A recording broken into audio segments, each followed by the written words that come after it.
Gênesis 42. Não tão distante, bem lá no início. Vou ficar vermelho, rapaz.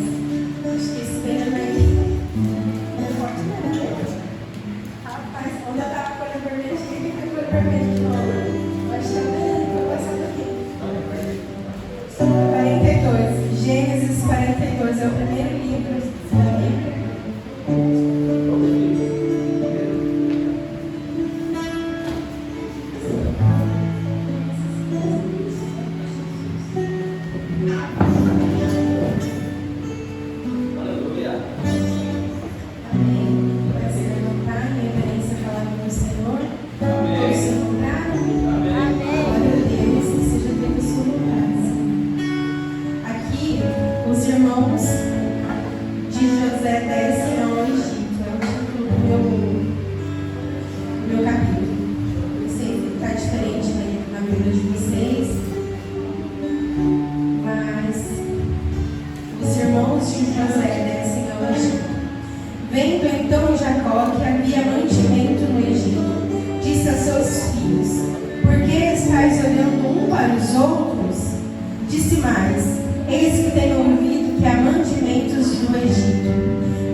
E por conta disso, os os outros irmãos, nada é por acaso. Nada é por acaso. Havia uma promessa. E coincidentemente, o Senhor Jesus permitiu que ele passasse por aquilo para que a promessa fosse cumprida. José, ele teve um sonho. E ele viu toda a sua família se prostrarem pelos seus pés. Eu me lembro de uma pregação na qual acho que foi o Rafa. E ele disse, não sei se vocês vão lembrar, que era importante que nós disséssemos as promessas de Deus para que nós falássemos, porque às vezes nós guardamos para nós as promessas, os sonhos, as declarações que Deus faz para conosco, e aí não se cumpre, porque a gente acaba fechando. E eu penso, quando eu digo isso, como se fosse o Espírito Santo dentro de uma caixinha. Se ele não tivesse contado o sonho dele, não teria acontecido uma rivalidade entre os irmãos. Aí, voltando lá atrás, para que a gente venha chegar até este ponto, os irmãos, contando os principais assuntos, né, da vida de José, ele foi tramado entre os irmãos para que ele fosse jogado no poço. Antes disso, um dos irmãos queria que matassem ele. Mas por conta de ter um pouquinho mais de amor e bondade, disse, não, vamos soltar ele, vamos jogar ele no poço, dar ele como morto. E aí a gente volta e diz para o nosso pai que ele morreu. Aí o deles teve uma outra brilhante ideia. Eu acho engraçado que essas brilhantes ideias trazem para a gente alguns probleminhas. Toda brilhante ideia que não vem de Deus e nem do Espírito Santo traz problemas para a gente. O que aconteceu? Eles venderam como escravo seu irmão. E ele foi vendido. Foi quando ele chegou nessa terra como escravo. Mas por ele ser obediente, por ele ter bondade no coração dele, pelos seus olhos não mudarem de lado, por ele conseguir permanecer sendo quem ele era, continuando com o seu caráter, independente do que tinham feito para ele, ele sempre fez o que era correto. Aí ele ganhou uma posição. Só que quando ele tinha uma posição de superior, a mulher do rei começou a desejá-lo. E o que aconteceu? Ela armou uma estratégia e nessa estratégia ela conseguiu fazer com que ele fosse culpado, mesmo sendo inocente. Ele conseguiu fugir, mas ele deixou na pressa as vestes e aí ela chegou e foi contar para o marido e o marido colocou como preso. Eu fico pensando, contando, né? Não era para José ter morrido? Já de uma vez só? Eu já fico pensando, corta-lhe a cabeça. Porque naquela época as coisas não eram assim. Vamos julgar, vamos olhar. Não existia um julgamento. O julgamento era voz de quem tinha mais voz. E ele tinha mexido justamente na família de quem tinha mais voz. Aí lá na prisão, quando ele estava preso, ele se destacou entre os outros presos. Ele conseguiu continuar com um bom coração, ele conseguiu continuar com bons olhos, ele continuou como José era. Ele não mudou o seu caráter.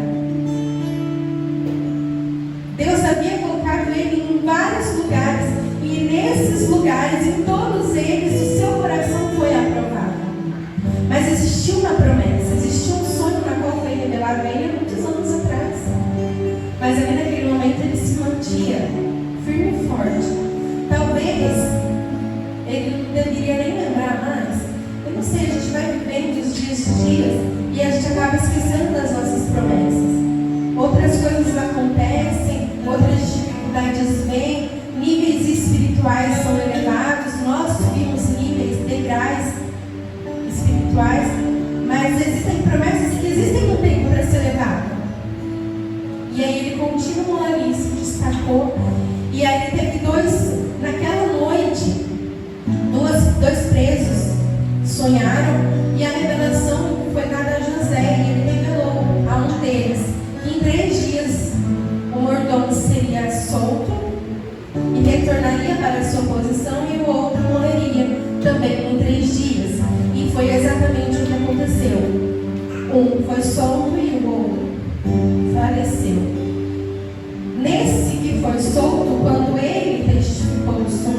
sonho foi reprovado, ele pediu para que o mordomo falasse dele. Conte-me sobre mim. Diga que eu estou aqui, que sou inocente. Só que o mordomo esqueceu. E o tempo passou. O tempo passou, José foi preso. Continuou preso, aliás. E aí o rei teve um sonho. E não havia ninguém para se desvendar este sonho. E aí deu um estralo. E aí o mordomo comentou: olha, quando eu estava preso, um homem, aquele homem que estava lá, que ainda continua preso, revelou um sonho. E isso aconteceu, porque eu estou aqui hoje. Voltei para cá, para minha posição. E aí ele chamou José e falou: quero saber quem é este homem. E o sonho foi desvendado, de que em 7 anos haveria prosperidade. É por isso que eu digo, nós devemos nos atentar às profecias nos detalhes, com detalhes, porque são nos detalhes que Deus nos revela. Foi revelado de que em 7 anos haveria prosperidade, e depois mais 7 anos haveria fome extrema. A gente chega na parte onde nós estávamos lendo no 42. Dito isto, revelado isto, foi concordado de que José, por conta de ter revelado o sonho, se manteria ali como o principal responsável. Como são 7 anos de grande prosperidade, eles fizeram o quê? Olha a importância das profecias. Eles saíram na frente. Todo o povo saiu na frente. Eles guardaram, eles conseguiram se manter durante esses 7 anos, mas juntar ao ponto de vender, de ser o único lugar ali que teria para vender. Então toda a população ao redor, vamos imaginar, Valinhos, uma cidade próspera, onde tem tudo. Aí vem Campinas e compra de Valinhos, vem Indaiatuba e compra de Valinhos, vem Salto e compra de Valinhos, vem. Aí eles vão vindo nas cidades e eles iam comprando. Só que para ter toda essa prosperidade, havia que José havia. Teria que fazer o quê? Teria que cuidar, administrar para que não faltasse. Então ele era o maior responsável aqui. E aí a gente chega na parte onde os seus irmãos estão passando dificuldade, o seu pai pede para que eles vão até a cidade e comprem trigo. E eles não vão lá na maldade. Eles realmente não vão lá na maldade. Eles nem imaginavam, talvez eles nem se lembrassem, a não ser do seu pai, que sempre se lembrava do seu filho por amá-lo. Creio que seria com qualquer um deles. Eu fico pensando como eu agiria, como nós agimos em situações de extrema importância e de extrema fragilidade. Nós envergonhamos a nosso Deus, ao nosso Pai, ao nosso Espírito, ou nós nos abdicamos das nossas vontades e somos obedientes. A obediência, ela vai adiante de simplesmente fazer o que você acha que é correto. É aí que está a diferença. José foi sábio, ele foi inteligente. Eu fico imaginando a ira dele. Ele ficou muito irado, tanto que ele botou os irmãos dele. Mas ele fez isso uma estratégia.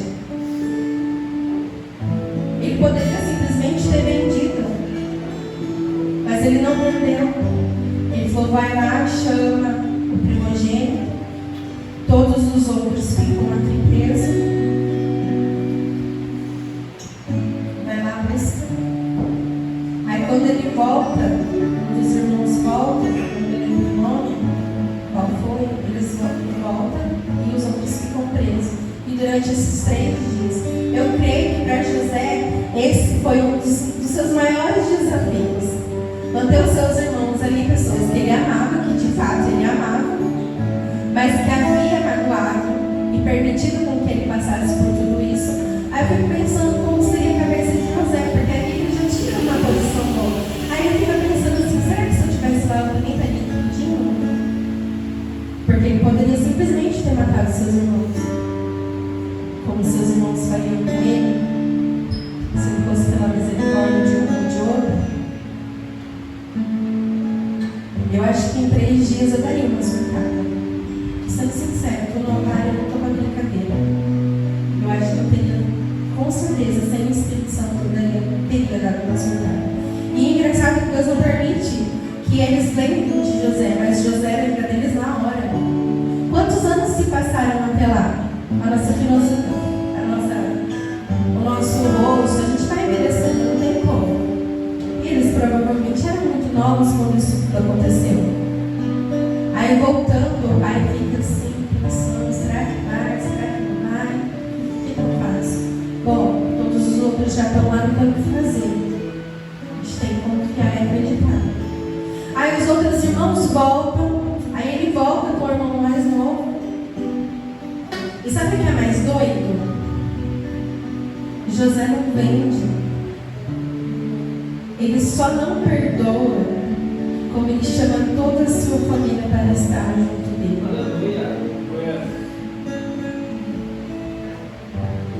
Glória a Deus por isso. Quando eles se lembraram de José, o que aconteceu? O sonho de anos atrás, ele se cumpriu. Ali José tinha certeza absoluta de que tudo que ele tinha feito até então, com certeza o ele aprovaria como um homem de caráter. Ter caráter vai muito mais além de ser responsável com as suas ações. Ter caráter é ter responsabilidades com o teu próximo. Jesus, ele é bondoso, ele é misericordioso. Eu me lembro, Sansão e Dalila. Quantas foram as chances que Sansão teve? Sansão, para quem não sabe, ele diz, né, que ele tinha força no cabelo, mas eu creio que essa força não vinha dele, essa força era uma estratégia dada por Deus, igual no início da oração, quando você veio e tocou na arca da aliança. Não é a arca que faz o milagre, mas é a ação de você ter levantado e ter depositado a sua fé. Pelo simples fato de você levantar e acreditar que Deus se moveria da mesma maneira que você se move, quando você vem e toca a arca, o Espírito Santo, o Senhor Jesus, ele fala assim: não, eu tenho que ir lá, porque essa fé moveu ele, então eu preciso mover, porque são 50-50. A vontade de Deus, a graça de Deus, ela foi entregue, mas é necessário que você faça a sua parte. José foi um homem de caráter. Aí eu lhe digo hoje uma frase, eu ouvi há muitos anos atrás, e às vezes quando eu tento dar uma falha de caráter, dá aquela, porque nós somos humanos. Aí me vem sempre na cabeça: honre aqueles que te honram, e você jamais será envergonhado.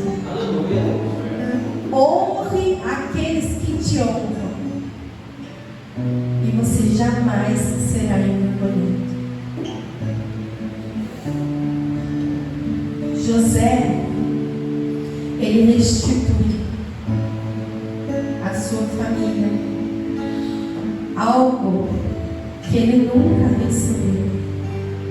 O amor que lhe foi dado a mais pelo seu pai era só uma estratégia para que a promessa fosse cumprida.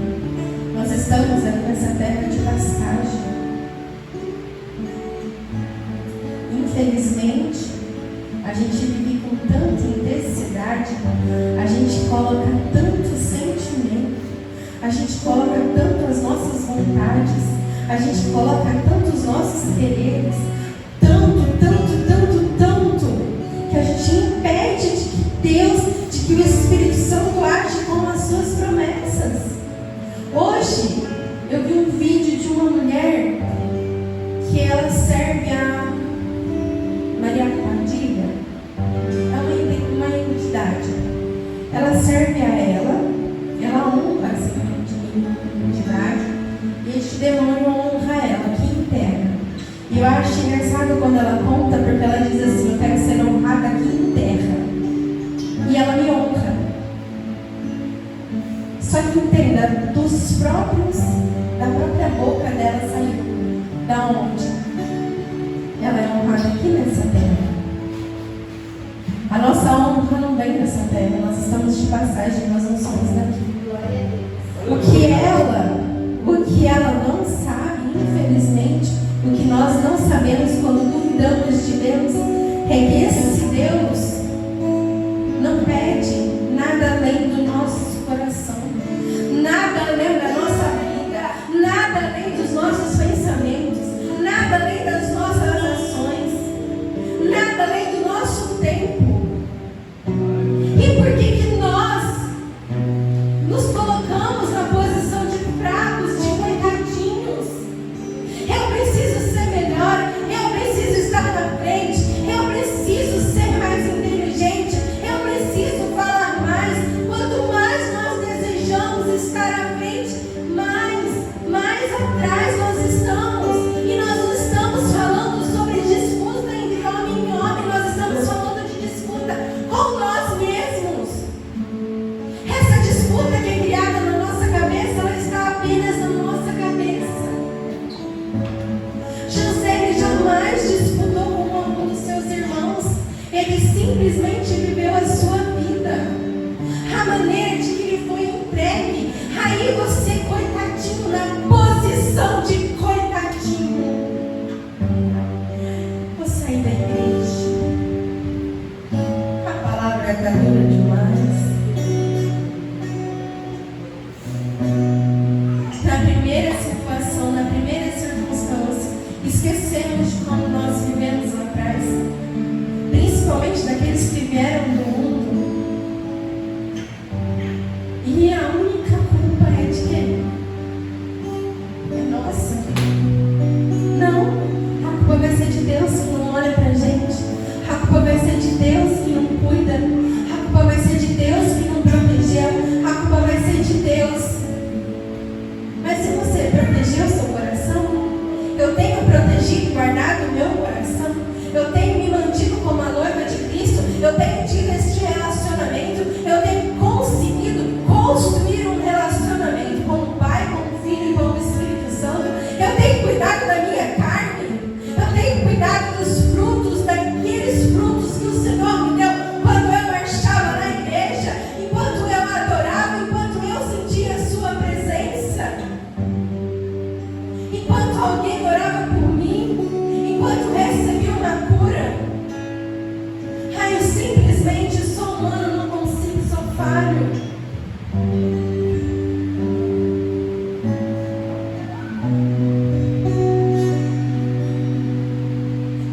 Salomão era um homem sábio, de muita sabedoria. E o que derrubou ele? O que derrubou Salomão? A fraqueza. A fraqueza. Do que adianta? Tanta riqueza. Do que adianta amor? Do que adianta carne na igreja? Está falando comigo também. O que adianta? Se sem a presença nós não somos nada. Se sem a presença nós não temos valor. O seu valor está naquilo que você carrega. E o que eu carrego não está nesta terra. O que eu carrego não está no valor, no bem material. O que eu carrego é a presença. O que eu carrego é a graça. O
estava, onde que estava, se o pai estava vivo, se o pai já havia falecido, se realmente eles estavam passando fome.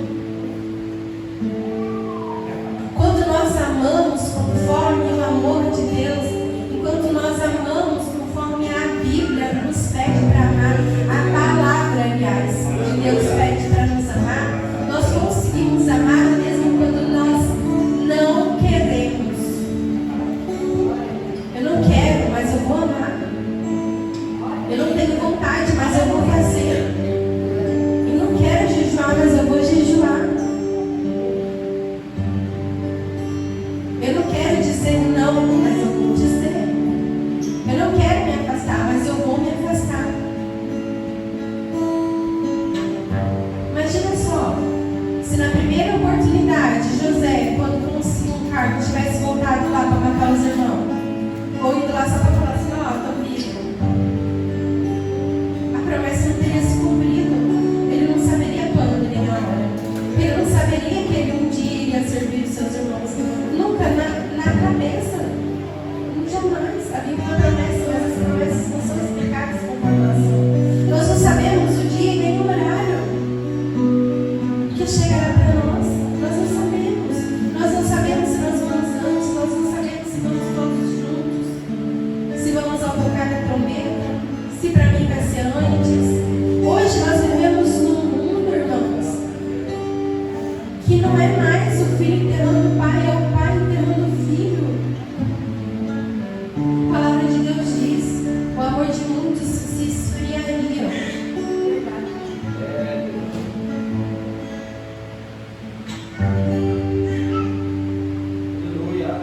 Deus,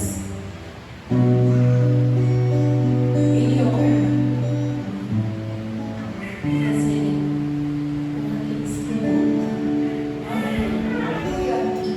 Toda a honra é dada a pessoas de caráter.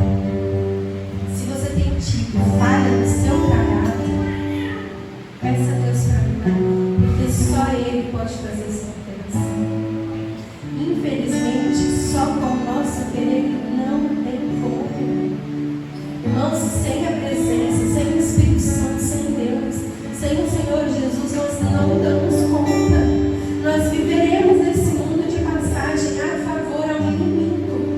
Porque você, de duas a uma, vou dizer eu para não abusar de ninguém, existe um muro. E realmente existe um muro. Isso foi falado na pregação esses dias. Se este muro foi criado, não passe dele. Não passe. Porque qual é o risco de você cair? Ou você está quente, ou você está frio. Antes frio do que morno.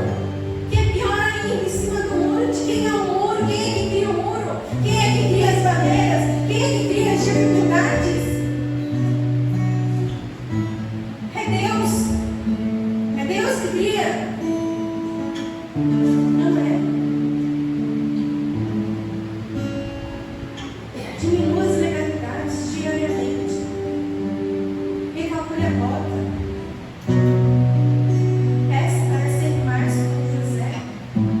Senhor Jesus, eu quero um coração segundo o seu coração. Eu quero ser segundo a sua imagem. Mas ensina-me, Senhor Jesus, a ser melhor. Todos os dias eu quero ser melhor.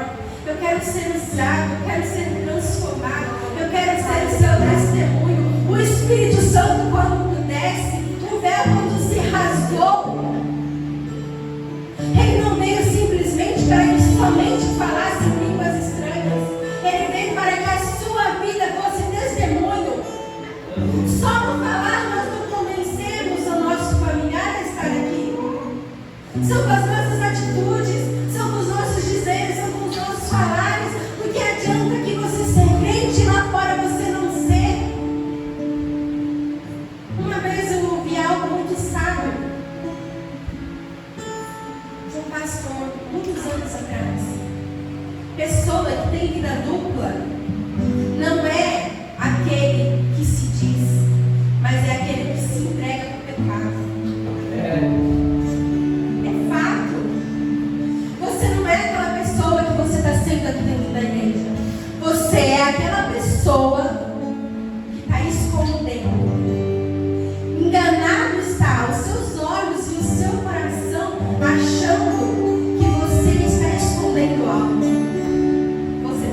esconder algo de mim, algo dos meus olhos. Você pode esconder algo de você mesmo, mas de Deus você não esconde nada. Seus olhos estão em todos os lugares e Ele é o único que tem para julgá-lo. Se o não dele num relacionamento já é difícil, imagina quando chegar a hora e ele disser: eu te fiz. Dói, não dói? Você prefere ser um desconhecido para Deus ou um desconhecido para um irmão?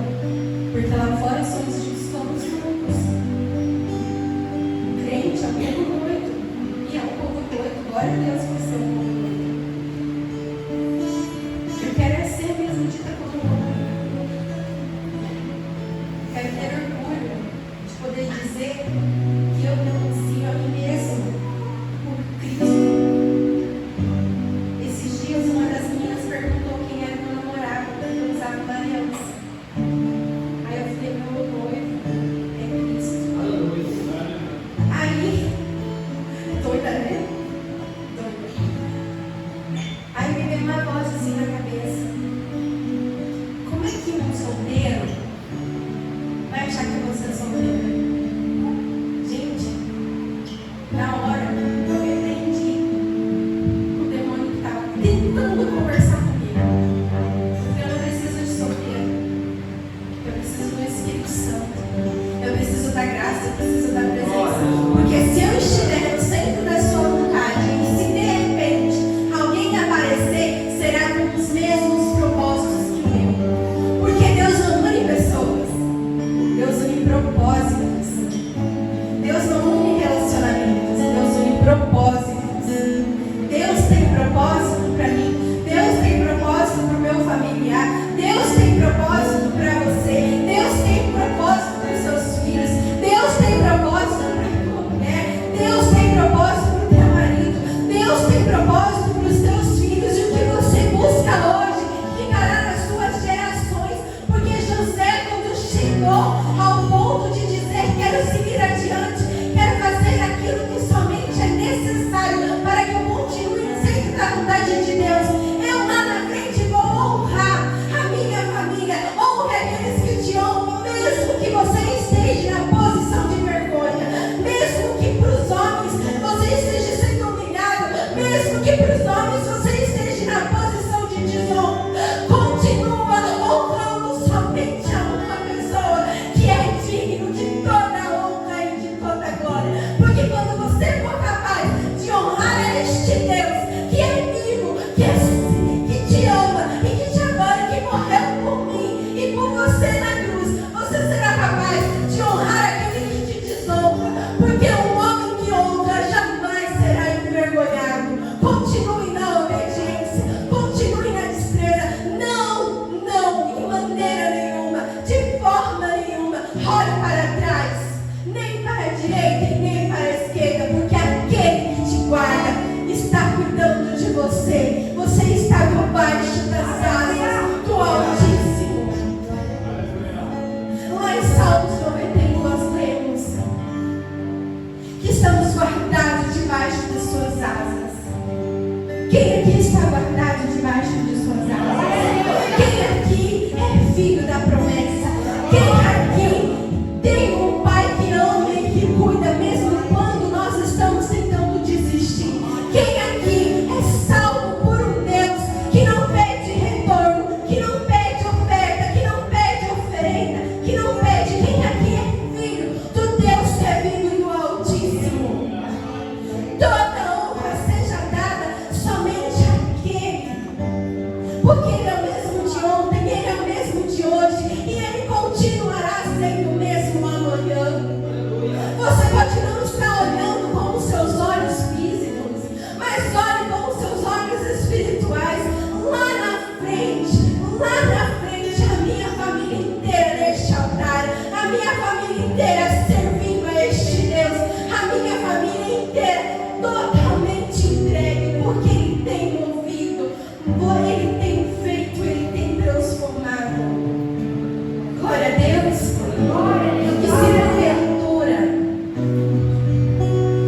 se porventura, em algum momento, você desistiu, se por algum momento você não acreditou que você vai correr 7 vezes mais rápido, se por algum momento você achou que estava parado, vamos orar,